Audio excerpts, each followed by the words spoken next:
Kami tidak percaya bahwa Yesus adalah Tuhan. Bapak Ibu, kita sebagai orang Kristen, sebagai orang percaya, tentu menolak pandangan-pandangan yang seperti ini. Kita percaya bahwa Yesus adalah Nabi, bahkan dia lebih daripada Nabi. Dia adalah Raja, bahkan Imam, bahkan dia lebih daripada ketiga jabatan ini. Kita percaya bahwa Yesus adalah Tuhan. Mereka yang menolak Yesus adalah Tuhan memberikan beberapa argumentasi, dan salah satunya adalah tentang kebangkitan Kristus. Mereka menolak kebangkitan Kristus. Tapi kita sebagai orang Kristen mempercayai bahwa Kristus sudah bangkit. Kebangkitan Kristus sebagai bukti bahwa Yesus adalah Tuhan. Hari ini kita akan belajar untuk membuktikan itu, bahwa Yesus adalah Tuhan. Salah satu dari perspektif kebangkitannya, saudara, mereka yang menolak kebangkitan Kristus, mereka membuat berbagai macam teori-teori. Ada yang mengatakan, ada yang membuat statement atau membuat pernyataan tentang konspirasi, salah makam, pingsan, halusinasi, dan lain sebagainya. Apa yang mereka katakan berkenaan dengan teori konspirasi? Mereka mengatakan bahwa Yesus dan murid-muridnya bersepakat untuk menipu orang lain. Bapak Ibu bayangkan, Yesus bersepakat untuk menipu, bersepakat dengan murid-muridnya untuk menipu orang lain. Yesus berkata kepada murid-muridnya, katakan kepada orang lain bahwa saya sudah bangkit. Saudara, pernyataan yang seperti ini adalah benar-benar salah, dan kita perlu menyanggah pandangan-pandangan yang salah seperti ini. Bagaimana mungkin jikalau pandangan ini benar? Bagaimana mungkin para murid bisa melewati serdadu-serdadu, tentara-tentara, polisi-polisi Romawi yang menjaga kubur Yesus dengan persenjataannya begitu lengkap? Saudara, kubur Yesus itu tidak dibiarkan begitu saja. Kubur Yesus dijaga oleh banyak tentara-tentara, oleh polisi-polisi Romawi pada waktu itu. Maka logika kita akan berjalan seperti ini. Bagaimana mungkin ketika murid-murid Yesus mengambil, atau Yesus keluar dari kuburan itu dan melewati para serdadu itu tidak mungkin, itu tidak masuk akal. Bagaimana pula kemudian mereka bisa menggulingkan batu yang begitu besar? Itu nggak masuk akal. Jikalau Yesus benar-benar menipu orang lain, bersepakat dengan murid untuk menipu orang lain, saudara, kita melihat perjalanan murid-murid Tuhan, mereka rela mati untuk menceritakan tentang kebangkitan Kristus. Kalau mereka berbohong, menipu orang lain dengan mengatakan bahwa Yesus sudah bangkit, yang sebenarnya Yesus tidak bangkit, apa untungnya buat mereka? Bagaimana mereka bisa mati-matian, bahkan mengorbankan diri mereka hanya untuk menutupi kebohongan tersebut dan menceritakan kepada orang lain bahwa Yesus sudah bangkit? Itu nggak mungkin. Petrus berdasarkan tradisi berkata begini, Tuhanku Yesus mati di atas kayu salib dengan kepala ke atas, dan ketika dia ditangkap, ketika Petrus ditangkap, dia rela mati, disalib, tapi dengan kepala di bawah. Bapak Ibu bisa bayangkan bagaimana Petrus dan murid-murid yang lain rela mati syahid demi iman mereka, demi menceritakan dan memproklaim tentang kebangkitan Kristus. Jadi teori konspirasi adalah salah. Ada yang mengatakan bahwa para wanita dan murid-murid yang lain ketika mereka melihat kubur Yesus, mereka datang pada hari gelap. Mereka datang ke tempat yang salah. Ini disebut dengan teori salah makam. Pandangan yang seperti ini juga salah. Mengapa salah? Karena kematian Yesus itu hanya berlangsung 3 hari. Kemudian setelah itu mereka datang ke kubur Yesus. Apa yang mereka lihat Bapak Ibu? Kubur kosong. Apakah murid-murid Yesus salah masuk kubur? Tentu tidak. Misalnya kita mengunjungi kuburan keluarga. Apakah ada kemungkinan kita bisa salah mengunjungi kuburan tersebut? Bahkan kuburan Yesus pada waktu itu bukan suatu tempat yang sangat privat. Itu kuburan yang memang udah diketahui oleh orang banyak. Jadi nggak mungkin kuburan Yesus itu salah dikunjungi oleh murid-murid. Kemudian dia mengatakan bahwa Yesus itu pingsan. Yesus tidak benar-benar mati. Yesus mengalami ketidaksadaran atau keadaan koma di dalam kubur. Dan ketika dia sadar, dia bangkit dan dia mengunjungi murid-murid yang lain. Dia mengunjungi murid-muridnya. Lalu murid-muridnya membuat satu pernyataan bahwa Yesus sudah bangkit. Ini namanya teori pingsan. Ini juga tidak benar Bapak Ibu. Teori yang mengatakan bahwa Yesus tidak mati, melainkan hanya pingsan atau mati suri ketika disalib, ini tidak masuk akal. Karena Yesus bukan hanya mengalami siksaan yang begitu berat menjelang penyaliban, tetapi juga dia mengalami penyiksaan di bawah salib. Bapak Ibu, secara medis dikatakan begini, kalau Yesus disiksa sebelum dia menuju ke salib, kemudian dari penyiksaan itu tidak ada satu orang pun yang bisa bebas, tidak ada satu orang pun yang bisa bertahan hidup. Kenapa? Karena cambuk yang dipakai, cambuk menurut orang Romawi, cambuk berdasarkan tradisi Romawi yang mereka pakai itu berbeda dengan cambuk kita. Cambuk berdasarkan tradisi Romawi biasanya, anggap ini adalah cambuk, talinya, kemudian di tali-tali itu dikasih kayak semacam kawat. Bayangkan ketika Yesus dicambuk dengan kawat-kawat tersebut, maka sekali kena cambuk, maka daging Yesus akan keluar. Maka darah-darah itu akan mengalir. Ketika darah mengalir, apa yang akan terjadi? Kemungkinan seseorang yang akan dicambuk akan mengalami kematian yang lebih cepat. Maka siapa yang bisa bertahan dengan cambukan yang seperti itu? Apalagi ketika Yesus ada di atas kayu salib, tangannya dicambuk, tangannya dipaku, kiri kanan, kemudian Bapak Ibu, kemudian untuk membuktikan bahwa dia sudah mati, ada seorang tentara menombak perutnya. Artinya bahwa Yesus benar-benar mati. Dia bukan sekedar pingsan, dia bukan tidak sadar, Yesus benar-benar mati. Maka teorinya adalah salah. Ada juga yang mengatakan bahwa Yesus itu, ada yang mengatakan atau membuat teori yang lain, yaitu halusinasi. Mereka mengatakan bahwa murid-murid Yesus itu tidak sebenarnya melihat Yesus. Itu hanya pengalaman mereka dan bukan fakta yang sesungguhnya. Bapak Ibu pernah nggak memikirkan sesuatu, tiba-tiba kayak muncul sesuatu gitu ya? Muncul sesuatu. Saya juga pernah mengalami hal seperti itu. Suatu kali ada seorang teman saya sakit, berada di rumah sakit. Tiba-tiba saya melihat ada seseorang gitu ya. Tapi sebenarnya bukan dia. Itu hanya halusinasi, itu namanya halusinasi. Dan mereka katakan, murid-murid Yesus tidak melihat Yesus itu bangkit. Tapi yang mereka lihat itu hanya semacam halusinasi saja. Apakah ini benar? Ini juga salah Bapak Ibu. Ini teori ini dicetuskan oleh Hugh Confield dalam bukunya The Passover Pilot, di mana dia mengatakan bahwa murid-murid hanya berhalusinasi saja. Saudara, kalau kebangkitan Yesus dianggap atau murid-murid melihat Yesus hanya sebagai halusinasi, tapi masalahnya adalah yang melihat Yesus itu bukan hanya 1-2 orang, dan itu kejadiannya bukan 1-2 kali. Pertama-tama murid-murid perempuan mengunjungi Yesus, mereka melihat kubur Yesus kosong dan ada malaikat yang memberitahukan kepada mereka. Kemudian Yesus memperlihatkan dirinya kepada murid-murid yang lain. Bahkan Bapak Ibu, ketika Thomas yang tidak percaya saja Yesus sudah bangkit, di tengah-tengah persekutuan mereka, itu terjadi pada hari Minggu, dengan pintu tertutup, ada orang yang mengatakan bahwa mereka ketakutan sama orang Yahudi, sama tentara Romawi yang berusaha membunuh mereka. Lalu di dalam sebuah ruangan, mereka berkumpul di situ, mereka memuji Tuhan, dan tiba-tiba Yesus muncul di tengah-tengah mereka. Jikalau itu adalah halusinasi, Yesus berkata kepada Thomas, "Thomas, masukin jarimu ke dalam bekas luka tangan saya."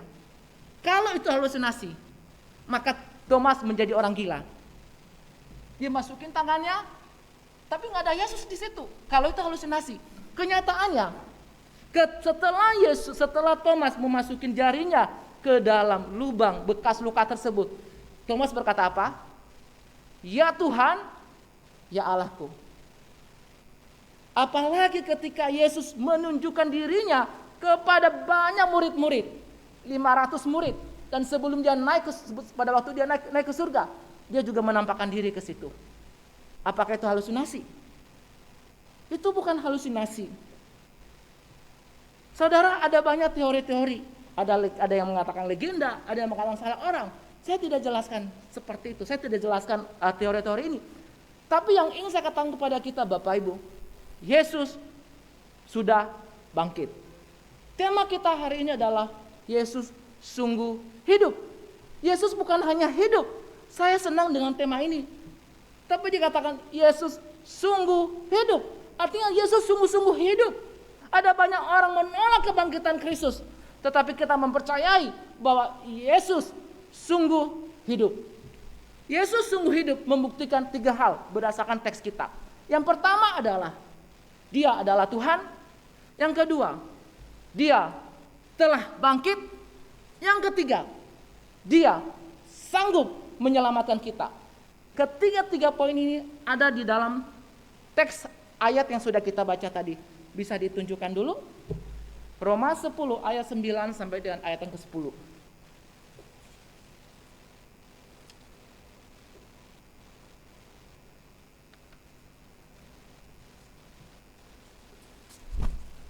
Sebab jika kamu mengaku dengan mulutmu bahwa Yesus adalah Tuhan dan percaya dalam hatimu bahwa Allah telah membangkitkan Dia dari antara orang mati, maka kamu akan diselamatkan. Karena dengan hati orang percaya dan dibenarkan, dan dengan mulut orang mengaku dan diselamatkan. 3 poin yang sudah saya sebutkan tadi, semuanya ada di dalam ayat ini. Yesus adalah Tuhan, Yesus telah bangkit. Yang ketiga, Dia sanggup menyelamatkan kita. Kita bahas satu persatu. Yang pertama, Yesus adalah Tuhan.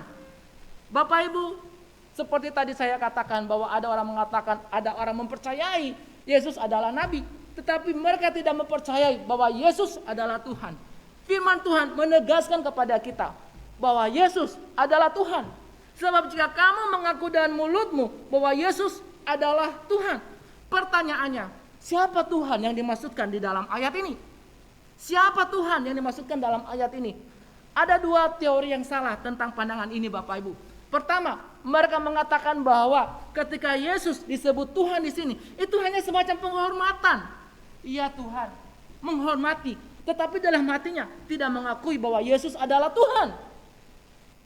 Yang kedua, ada orang mengatakan bahwa Yesus penerjemahannya di sini bukan Tuhan, tetapi Tuan.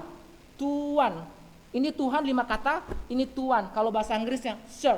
Yes, Sir. Sir bahasa Indonesia apa? Tuan. Benar ya? Tuan. Jadi kata Tuan di sini sebenarnya sebenarnya diterjemahkan untuk Yesus, bukan Tuhan. Oke, mari kita bahas satu persatu. Ketika mereka mengatakan bahwa ini hanya semacam penghormatan kepada Yesus, mungkin karena Dia melayani, mungkin karena mujizatnya dan lain sebagainya, maka kita harus menghormati Dia sebagai Tuhan, yang sebenarnya Yesus bukan Tuhan. Apakah benar? Saudara, ini juga salah. Kenapa salah? Kata Tuhan dalam bahasa Yunani yaitu kurios. Saya yakin Bapak Ibu tahu bahasa Yunaninya, kata kurios. Kata kurios diterjemahkan Tuhan. Tuhan di dalam perjanjian lama. Kita sekarang lihat perjanjian lamanya dulu, konteks perjanjian lama. Kata Tuhan dalam perjanjian lama dalam bahasa Ibrani yaitu YHWH, Yahweh. Kata YHWH ini Bapak Ibu diterjemahkan dalam kitab Septuaginta. Apa itu kitab Septuaginta? Kitab Septuaginta itu perjanjian baru, ini perjanjian lama. Oke. Perjanjian lama itu diterjemahkan, perjanjian lama itu ditulis dalam bahasa Ibrani, dalam bahasa Aram. Kemudian kitab ini diterjemahkan di dalam kitab Yunani. Itu namanya Septuaginta. Karena ada banyak orang yang menggunakan kitab Septuaginta pada waktu itu. Jadi kitab Septuaginta tadi yang ditulis dalam bahasa Ibrani, bahasa Arab, itu diterjemahkan di dalam bahasa Yunani. Kata YHWH dalam bahasa Ibrani tadi, dalam perjanjian lama, itu diterjemahkan dalam bahasa Yunani kurios. Oke, jelas ya? kurios. Kata YHWH ini menunjuk kepada siapa? Menunjuk kepada Allah sebagai pencipta. Allah pencipta. Bapak Ibu, kata YHWH ini itu sangat sakral bagi orang Yahudi. Misalnya ada tradisi mengatakan begini, ketika orang Ibrani menyalin kitab suci, ketika mereka menemukan kata YHWH, apa yang mereka lakukan? Mereka mandi dulu. Mereka mandi, kemudian mereka tulis YHWH, kemudian mereka salin lagi. Ketemu kata YHWH, mereka mandi lagi.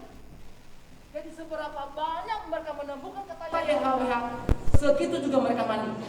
Saking sakralnya kata YHWH. Lalu kemudian Bapak Ibu, Paulus mengutip ayat 11 dan ayat 13.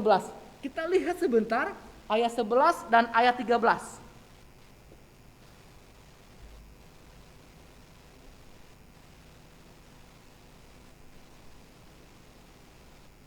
Saya akan baca, karena kitab suci berkata, berarti kitab suci berkata, Paulus sebagai penulis kitab Roma, dia mengutip, lalu dia berkata, karena kitab suci berkata, barang siapa yang percaya kepada dia tidak akan dipermalukan.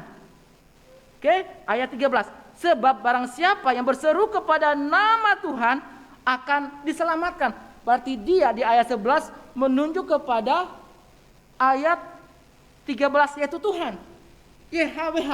Artinya Bapak Ibu, dalam pikiran Paulus, dia sedang memikirkan Yesus Kristus itu sebagai YHWH di dalam perjanjian lama yang begitu sakral bagi orang Ibrani. Udah jelas sampai di sini? Jadi Paulus di sini memikirkan kata Tuhan di sini YHWH itu menunjuk kepada Yesus. Yesus yang dianggap Tuhan yang dianggap oleh orang-orang Yahudi, orang-orang Ibrani dalam perjanjian lama yang menunjuk kepada Allah. Jadi Paulus berkata Yesus adalah Tuhan atau YHWH.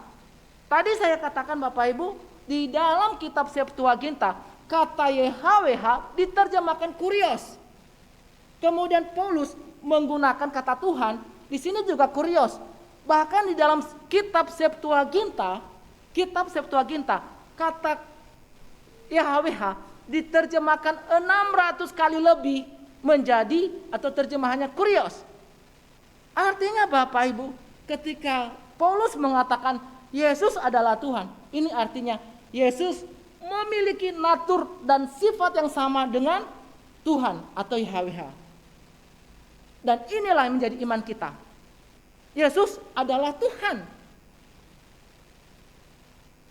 Jadi Yesus bukan hanya semacam penghormatan yang kita berikan kepada dia, tapi dia benar-benar Tuhan. Tuhan dalam pengertian apa Bapak Ibu? Yesus adalah yang tertinggi. Sebagaimana orang Yahudi mempercayai Allah adalah yang paling tinggi dalam kehidupan mereka. Seperti itu kita menganggap Yesus. Yesus adalah yang paling tinggi dalam segala hal. Dalam sekecil apapun dalam kehidupan kita. Adakah kita mempercayai Yesus adalah Tuhan? Adakah kita mempercayai Yesus atau melibatkan Yesus dalam kehidupan kita? Kalau dia adalah Tuhan, artinya Bapak Ibu, dia adalah penguasa. Dia adalah segala-galanya. Dia sanggup melakukan apa saja untuk kita, sanggup karena dia adalah Tuhan. Tapi seringkali Bapak Ibu, kita khawatir akan segala sesuatu. Karena kadangkala kita tidak mempercayai Tuhan adalah Yesus sebagai Tuhan kita. Ketika kita sakit, kita pasti khawatir. Ketika kita mencari kerja, kita khawatir. Ketika kita membuka bisnis, ketika kita menjalankan bisnis, ketika kita menjalankan usaha kita khawatir. Kenapa kita khawatir? Karena kita tidak mempercayai Yesus sebagai Tuhan. Iya, kita mempercayai dengan mulut kita, tapi dengan hati perlu dipertanyakan. Mari Bapak Ibu, poin pertama hari ini, Yesus adalah Tuhan. Yang kedua,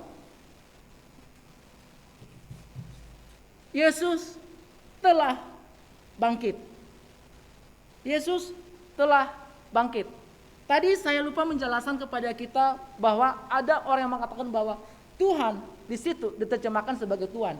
Bapak Ibu, ini penerjemahan yang salah juga. Maksudnya teori-teori yang mengatakan itu adalah Tuhan, ini adalah teori yang salah. Memang ada beberapa kata diterjemahkan sebagai Tuhan. Misalnya ketika seorang Samaria bertemu dengan Yesus, dia memanggil Yesus sebagai Tuhan. Tapi kita harus lihat konteksnya. Ada yang mengatakan bahwa itu karena pertama kali perempuan ini melihat Yesus.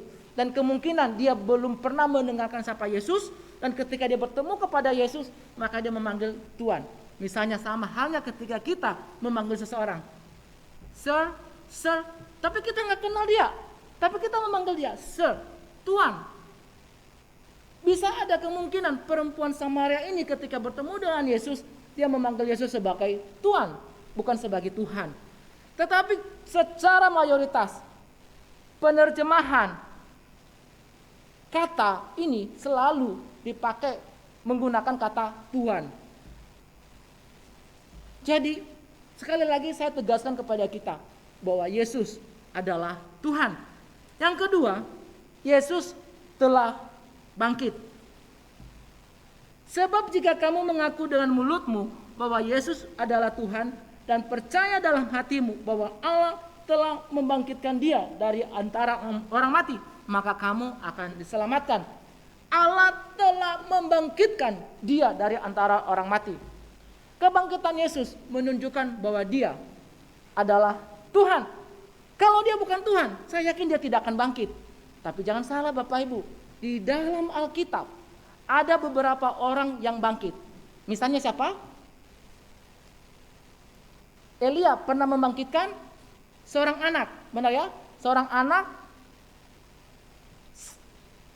janda di Sarfat.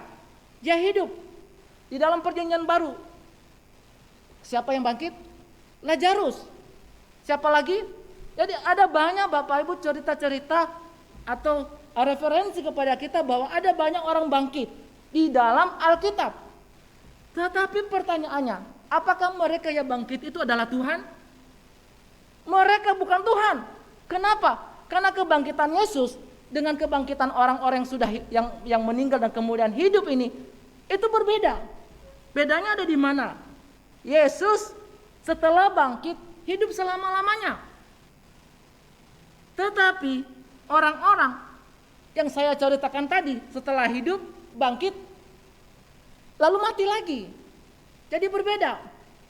Yang kedua, Yesus bangkit dengan tubuh kebangkitan. Tetapi orang-orang yang sudah bangkit tadi, itu bangkit dengan tubuh biasa. Makanya mereka mati lagi. Jadi berbeda Bapak Ibu, berbeda. Jadi ketika mereka bangkit, bukan berarti mereka adalah Tuhan. Karena Yesus adalah Tuhan, dia hidup selama-lamanya. Dia bangkit, kemudian dia hidup selama-lamanya. Bahkan dikatakan di dalam Kisah 26 ayat 23, yaitu bahwa Mesias harus menderita sengsara dan bahwa ia adalah yang pertama yang akan bangkit dari antara orang mati. Dan bahwa ia akan memberitakan tentang kepada bangsa ini dan kepada bangsa-bangsa lain. Artinya bahwa ia adalah yang sulung dari antara orang-orang yang sudah mati. Walaupun orang lain sudah mati, kemudian dia bangkit, mereka bukan yang sulung, tetapi Yesus adalah yang tersulung dari antara mereka yang sudah mati dan bangkit. Yesus sudah bangkit. Kebangkitan Yesus adalah fakta, sejarah, bukan sebuah legenda, bukan sebuah halusinasi, bukan sebuah mitos. Bayangkan Bapak Ibu kalau kita mempercayai bahwa kebangkitan Kristus adalah sebuah legenda, hanya sebuah cerita, maka sia-sialah iman kita. Sia-sia iman kita. Tadi Ibu Angliang sempat mengirimkan arti Paskah itu ya. Bapak Ibu masih ingat gak ya? Paskah. Pasti aku selamat karena Allah hidup. Benar ya? Pasti aku selamat karena Allah hidup. Kalau Allah tidak hidup, kita selamat? Kita tidak akan selamat. Karena syarat yang bisa menyelamatkan kita adalah dia adalah manusia 100%, maka dia adalah Tuhan 100%. Kalau tidak memenuhi syarat ini, maka ia tidak bisa menyelamatkan kita. Yang diselamatkan adalah manusia, maka yang menyelamatkan harus manusia. Makanya Bapak Ibu, ketika kita berdosa, maka kita ditebus oleh manusia, oleh orang yang sama, yaitu manusia. Tetapi orang yang sama ini berbeda, harus berbeda dengan kita. Dia tidak berdosa, tapi Alkitab mengatakan dia yang tidak mengenal dosa, diambilnya menjadi dosa. Yesus tidak mengenal dosa, Yesus tidak berdosa, tetapi ketika dia mengambil dosa kita, dia menjadikannya menjadi dosa. Sehingga kita diampuni. Dia yang tidak mengenal dosa dibuatnya menjadi dosa. Dia yang tidak berdosa, karena demi kita dia rela mati di atas kayu salib. Karena dia adalah Tuhan, dia bangkit pada hari yang ketiga. Lalu apa bukti-buktinya bahwa dia sudah bangkit? Saudara, ada beberapa bukti yang bisa saya paparkan kepada kita. Baik itu bukti-bukti secara langsung maupun bukti-bukti secara tidak langsung. Bukti-bukti langsung yaitu referensi dari beberapa ayat Alkitab. Yang pertama adalah adanya kubur kosong. Di dalam Perjanjian Baru memberikan kita laporan tertulis bahwa adanya peristiwa kebangkitan Kristus. Kuburnya kosong, menunjukkan bahwa dia sudah bangkit. Yang kedua, batu yang terguling.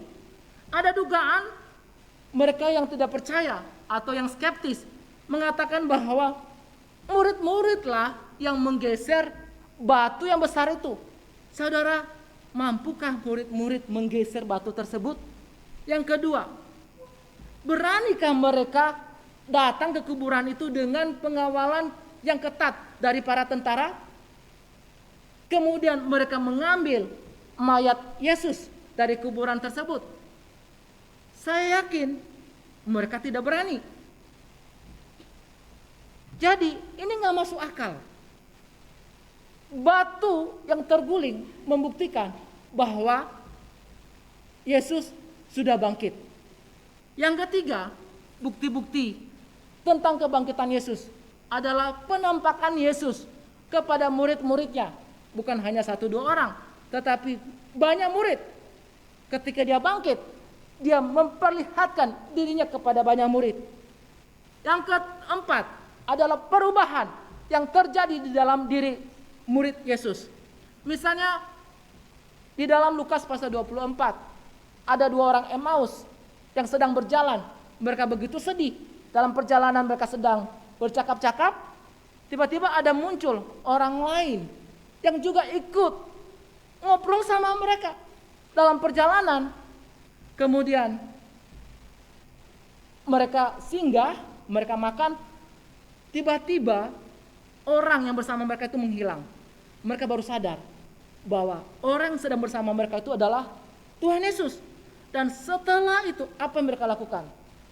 Baru ada semangat, baru ada kebangkitan dalam diri mereka, kebangkitan dalam melayani. Seperti tadi yang saya katakan, mereka rela mati demi memberitakan Injil. Saudara, 2000 tahun lebih Yesus sudah bangkit. Apakah Yesus bangkit juga dalam hati kita? Apakah Yesus bangkit dalam hati Bapak Ibu? Atau kita hanya sekedar mendengar tetapi tidak ada kebangkitan di dalam hati kita? Tuhan berkata dalam ayat selanjutnya, ini poin yang ketiga. Dia sanggup menyelamatkan kita. Dia sanggup menyelamatkan kita. Ayat yang ke-9. Sebab jika kamu mengaku dengan mulutmu. Kata mengaku itu diterjemahkan dalam bahasa Inggris dengan berbagai macam terjemahan. Ada yang mengatakan, ada yang menerjemahkan mengakui atau confess. Ada yang menerjemahkan say, mengatakan. Ada yang mengatakan knowledge, mengetahui. Ada yang menerjemahkan declare, menyatakan. Menurut saya, terjemahan yang paling bagus di sini adalah confess, mengakui. Karena ini berhubungan tentang pengakuan, confession, pengakuan kita kepada Tuhan. Bukan hanya sekedar kita mengetahui, tapi kita harus mengakui iman kita. Mengetahui dan mengakui adalah dua kata yang berbeda dan dua arti yang berbeda. Mengetahui seperti ini Bapak Ibu. Saya menjelaskan sesuatu di tempat ini. Atau misalnya, saya memberikan satu instruksi. Bapak Ibu setelah acara Paskah nanti, para panitia sudah menyembunyikan beberapa telur. Benar ya? Ada ya juga Ibu? Belum ada ya? Ini hanya sebuah instruksi. Bukan benar-benar terjadi ya. Ini hanya sebuah contoh. Sudah disembunyikan di beberapa tempat di sini. Silakan cari. Ada yang mencari, ada yang berdiri, ada yang biasa-biasa saja. Apa maksudnya ini Bapak Ibu? Yang biasa-biasa saja, dia mengerti, tapi tidak bertindak. Tapi ada yang mengerti, dia bertindak, dia akan lari, dia akan cari, sampai dia dapat. Jadi mengetahui di sini, kita hanya sekedar mengetahui siapa Yesus. Kita hanya mengetahui Yesus adalah Tuhan, Yesus sudah bangkit, tetapi kita tidak ada tindakan dalam hati kita. Tidak ada tindakan sama sekali. Ketika Paulus berkata, sebab jika kamu mengaku dengan mulutmu, ini dibarengi dengan tindakan, baik mulut maupun hati. Kita bisa lihat dari kalimat selanjutnya, bahwa Yesus adalah Tuhan dan percaya dalam hatimu. Di situ ada kata hatimu, bahwa Allah telah membangkitkan dia dari antara orang mati, maka kamu akan diselamatkan. Di ayat yang 9 tadi, ada dua kata yang kita akan bahas. Pertama adalah mengaku dengan mulutmu, kemudian percaya dalam hatimu. Ini adalah sebuah tindakan. Jadi setelah kita mengerti siapa itu Yesus, setelah kita mengetahui bahwa Yesus telah bangkit, maka dua tindakan kita. Tindakan pertama adalah pengakuan dalam hati, dan yang kedua adalah pengakuan secara publik, yaitu melalui hati kita, melalui mulut kita. Jadi saya akan bagi dua. Pertama adalah bersifat internal, yang kedua bersifat publik. Bersifat internal apa maksudnya? Bapak Ibu, setelah kita mengetahui, mengerti siapa itu Tuhan, sekarang kita akan mengakui di dalam hati kita. Di dalam hati kita. Tetapi pengakuan itu tidak cukup hanya lewat hati kita, tetapi juga lewat mulut kita. Kenapa kurang cukup Bapak Ibu? Saya kasih satu contoh. Di dalam Kisah Para Rasul pasal 8 ayat 21 sampai 23, ada seorang Kristen sudah dibaptis, namun kehidupannya tidak karuan. Siapa namanya? Dia adalah Simon, penyihir dari Samaria. Dia sudah dibaptis. Dia mengakui dengan mulutnya bahwa Yesus adalah Tuhan. Dia adalah orang Kristen. Tetapi apa yang terjadi Bapak Ibu? Apa yang terjadi? Dia tidak mengaku Yesus di dalam hatinya. Ada kehidupan yang bertentangan dengan ajaran-ajaran Tuhan. Apa yang dilakukan? Dia melakukan dosa sihir ya. Bahkan Justinus Martir mengatakan orang-orang Samaria menganggap Simon ini sebagai Tuhan. Bapak Ibu bayangkan pengikutnya begitu banyak. Tapi dia adalah orang Kristen. Apa yang dia katakan itu tidak sesuai dengan hatinya. Dan ini banyak terjadi terhadap kita. Kenapa saya katakan demikian? Tadi saya sempat bincang-bincang sama Ibu Angliang. Orang-orang Kristen pada hari-hari besar begitu ramai datang ke gereja. Tapi pada hari-hari biasa sepi. Mudah-mudahan tidak ada di tempat ini. Amin semuanya ya, nggak ada di sini ya. Saya tidak menceritakan gereja Philadelphia, saya menceritakan yang lain. Bapak Ibu, kalau hari-hari besar, gereja itu penuh. Tapi kalau hari biasa, gereja itu sepi. Kalau hari-hari biasa seperti hari-hari besar, hari Paskah, hari Natal, hari apa lagi ya, Jumat Agung, yang penting hari-hari besar ya Kristen, gereja itu penuh. Bahkan tempat parkir nggak cukup. Saking banyaknya jemaat yang datang. Setelah hari besar, kemana jemaat Tuhan? Kalau masa pandemi kita masih punya alasan. Karena corona, ibadah di rumah, ya kan? Ibadah di rumah, ada alasan. Wah iya benar ya, Pak Pendeta ngunjungi. Pak, ada ibadah. Ibadah Pak, di mana? Online saja Pak. Maaf ya Pak. Kita ada alasan. Bagaimana kalau nggak ada pandemik? Apakah kita masih punya alasan? Bapak Ibu, kita sebagai orang Kristen harus mengakui Yesus sebagai Tuhan dalam hati kita. Dan bukan hanya itu, juga secara publik kita harus mengakui Yesus melalui mulut kita. Kenapa orang Kristen pada waktu itu dituntut untuk mengakui Yesus melalui mulut? Kemungkinan besar Bapak Ibu pada waktu itu orang Kristen adalah minoritas. Mereka takut ketahuan sama yang mayoritas. Kamu agamamu apa? Kristen. Kalau ketahuan gimana? Pada waktu itu Bapak Ibu, orang Kristen itu ditangkap. Salah satu penangkapnya adalah Paulus sebelum dia bertobat. Agamamu apa? Orang Kristen, ditangkap. Lalu kalau ketahuan Bapak Ibu, apa yang terjadi? Akhirnya ada tekanan dari luar, akhirnya kita malu mengakui iman kita kepada orang lain. Paulus berkata, mengaku dengan mulutmu bahwa Yesus adalah Tuhan. Mengaku dengan mulutmu, Yesus adalah Tuhan. Pada hari ini masih juga terjadi kepada orang-orang Kristen. Berani nggak kita mengakui iman kita kepada orang lain? Agamamu apa?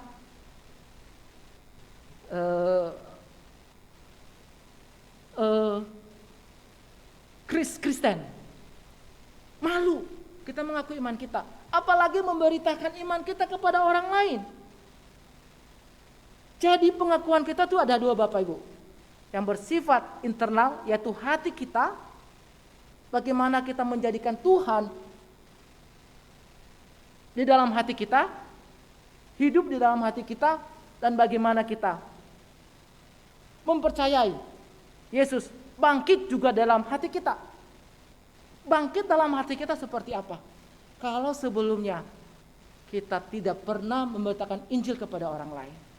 Kalau sebelumnya kita tidak pernah mengajak orang lain datang gereja, maka kita harus bangkit. Ini adalah saatnya awalnya. Saatnya sekarang kita harus bangkit memberitakan Injil kepada orang lain. Inilah saatnya sekarang kita mengajak orang lain datang kepada Tuhan. Bangkit. Tapi kalau misalnya kita masih sama seperti bulan yang lalu, tahun yang lalu, apakah itu namanya bangkit? Itu bukan bangkit. Seolah-olah seperti ini misalnya. Saya duduk, bangkit. Saya berdiri, maka saya sempat pindah tempat. Itu namanya bangkit. Kalau kita menjadikan Yesus bangkit di dalam hati kita, dalam kehidupan kita, maka mulai dari sekarang apa yang harus kita lakukan? Ini menjadi tantangan buat kita. Kita harus bangkit dalam segala hal. Bangkit memberitakan Injil, bangkit memberitakan Yesus adalah Tuhan, bangkit untuk memberitakan bahwa Yesus sudah bangkit dari antara orang mati, bangkit untuk menceritakan kepada orang lain bahwa Yesus sungguh-sungguh hidup. Kita mengajak orang lain. Bisa dari hal yang kecil. Bapak kita yang masih belum percaya, kita bawa. Mama kita yang masih belum percaya, kita bawa. Orang tua kita, famili kita yang masih belum percaya, kita bawa. Itulah bukti bahwa kita sudah mengakui Yesus sudah bangkit di dalam hati kita.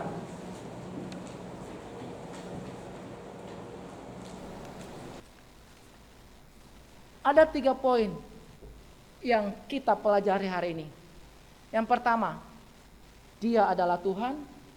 Yang kedua, Dia telah mati. Yang ketiga, Dia sanggup menyelamatkan kita. Bapak Ibu, supaya kita tidak lupa poin ini, sebutkan bersama-sama dengan saya. Kristus sungguh hidup. Pertama, Dia adalah Tuhan. Dia telah bangkit. Yang ketiga, Dia sanggup menyelamatkan kita. Oke, sama-sama ya. 1, 2, 3, ya. Kristus sungguh hidup. Pertama, dia adalah Tuhan. Dia telah bangkit. Ketiga, dia bisa sanggup menyelamatkan kita. Amin. Mari kita berdoa.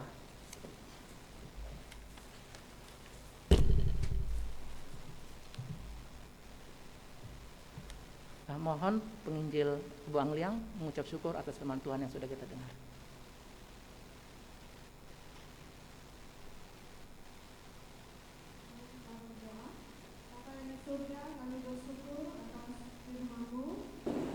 Banyak bukti yang menyatakan bahwa Engkau sungguh hidup. Tuhan, Engkau telah hidup. Biarlah Engkau juga hidup di hati kami, Tuhan.